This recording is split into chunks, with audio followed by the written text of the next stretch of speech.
अस्सलाम वालेकुम गाइस, कैसे आप लोग? आई होप आप लोग बहुत अच्छे होंगे।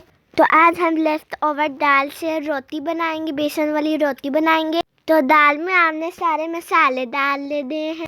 तो अभी हमने इसमें बेसन, आटा और मैदा डालना है और अच्छी तरह भून लेना। पानी नहीं ऐड करना, दाल पे ही डाल देनी है। तो अभी ये डो बन चुकी है।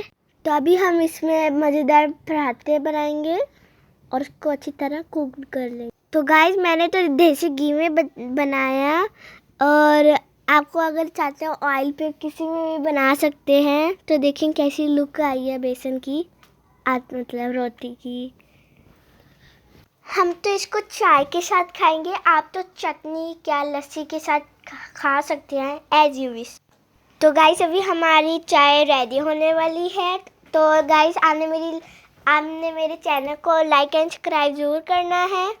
ये जी ब्लॉगर को सब्सक्राइब करना है। को मेरी रेसिपी अच्छी लगती है तो लाइक एंड सब्सक्राइब ज़रूर करना।